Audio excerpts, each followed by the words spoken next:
Hey guys, welcome back to the Real Southern Garden. I'm Sarah, and today we're going to take a look at my little flower farm stand. This is a roadside flower farm stand. It's been a dream of mine for a long time, but the question was and is, will anybody stop? Is it going to be a success? Will people find me? You never know. In this video, I'm going to share with you a little bit about how it's been going. We've been doing it for 4 weekends. We usually try to do Thursday through Sunday. It's weather permitting, of course, and family permitting. We have things that happen that make it tough sometimes, but we've been pretty consistent as long as the weather has allowed for it. And a lot of you guys know me from my Lowe's shopping videos, from the inventory at Lowe's. Well, it's been really neat to have my own inventory and be able to have something that I can share with my community, an old-fashioned business, and be able to connect with people face to face. It's been really neat. I, of course, love YouTube, but this is just a kind of a different kind of thing. So it's been a lot of fun. So I'm going to take you through kind of a storytelling video of what it takes to run a flower farm stand in the deep South in Georgia, what it looks like, some of what my days looked like, and I hope you guys enjoy. So let's go.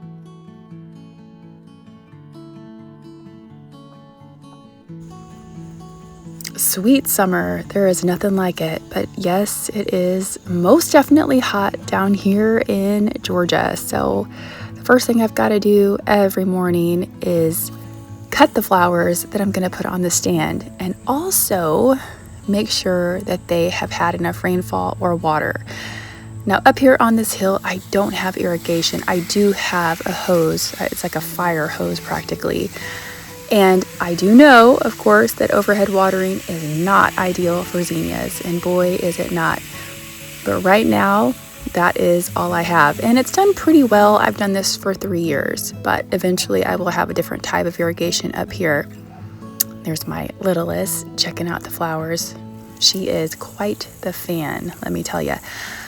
So once again, the overhead watering, as you can see, but it does get the job done. And I plant in succession, so when my zinnias start to fail or they get too much fungus, I've got a new crop to harvest.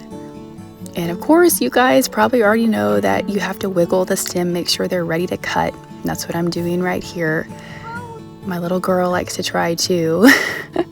It's really been a lot of fun to have the kids out here some of the time, helping me and just enjoying the flowers also. There are so many colors. It's like a kaleidoscope. Some days I get more than others. Sometimes my bucket is overflowing, kind of like life, right? But I've had plenty to do, at least 4 to 5 bouquets every day for the days that I do sell. Some of them are as large as dahlias, like this particular one here, this hot pink. It's one of my favorites. It was a self-seed from last year that actually came back, so pretty neat. And I normally don't get a picture with the flowers, but I did right there. It's always juggling a million things when I'm trying to put the bouquets together. But like I said, I love it, and I just work around our day and our family, and they help too. And it's been pretty sweet. When I can, though, I get up early and I knock it out all by myself. This particular day, I had a really large order come in. I've had a couple people ask me to do arrangements for parties, or they want to buy a bunch of single stems and do something on their own. So that has been really neat. And I did grow some of the pro-cut sunflowers. I have done those in previous years just for myself, but they do have a lot of pests. You can see I had a little bouquet there of them.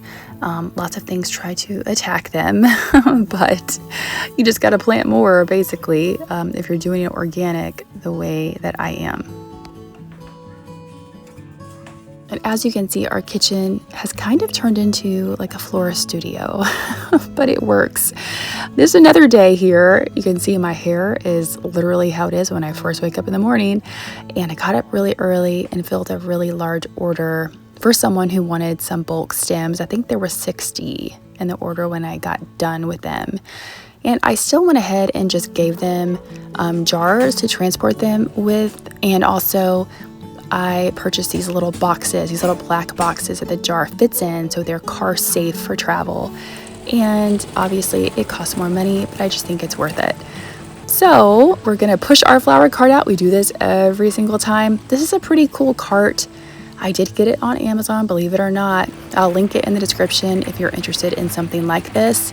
I wanted to just test the market and see if there was interest here for people to buy flowers from a small little flower farmer like me. So I didn't want to invest a ton of money in something or build out a really huge farm stand until I knew. And then here's my sign. So signs were tricky for a while. I had that really small sign out at first, didn't realize how terribly small that would be. Then I got the white sign that's much larger, and it's done great. We have, of course, rules for our county as well, so I can't go over a certain size with my sign and, you know, all of that stuff. No HOA where I live. I am zoned agricultural and rural, but there are still rules. So my daughter and I have been doing this together. There was a little picture of us. This is kind of what my bouquets look like typically. They change, of course, week to week, depending on what I have blooming. I mean, I have zinnias pretty much the entire time until frost, but sometimes I have more burgundies.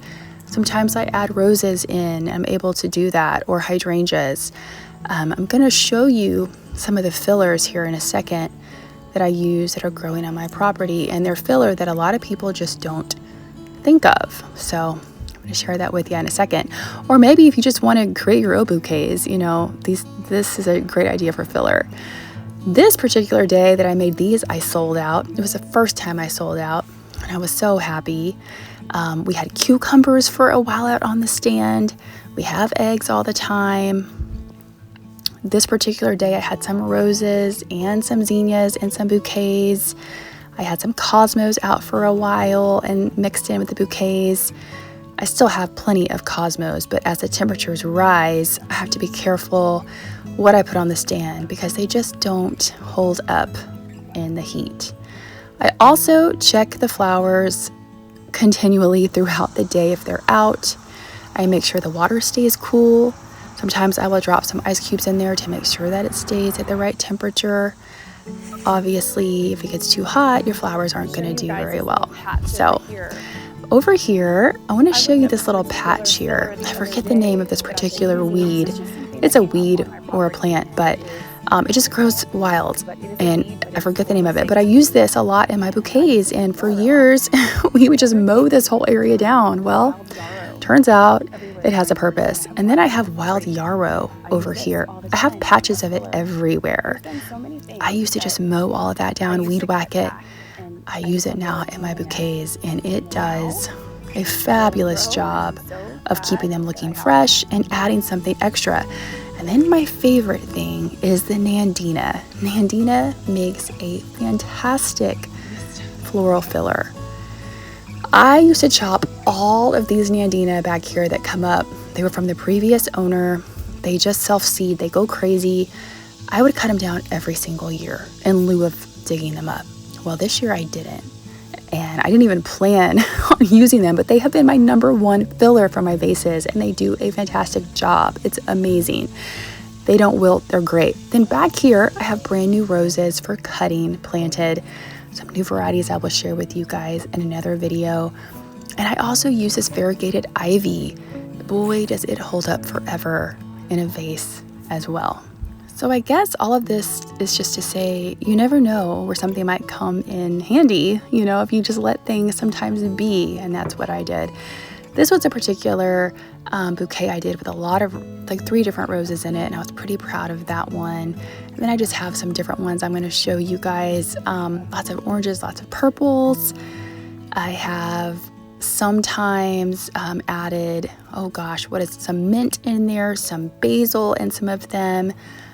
It's really fun, I would say therapeutic even, to create these arrangements. I'm always just amazed at all the gorgeous colors that these Benary giant zinnias come in.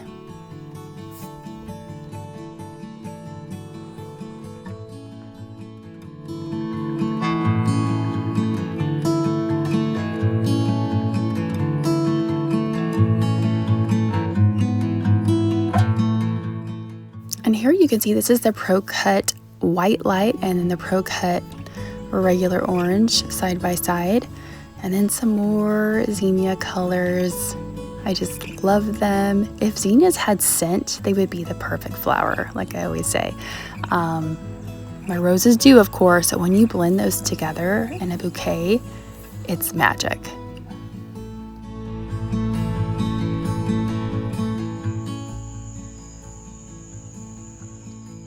And then at the end of the day, of course, I bring my cart back in, and sometimes I sell out, and sometimes I sell one, and sometimes I sell none. It really just depends on the day.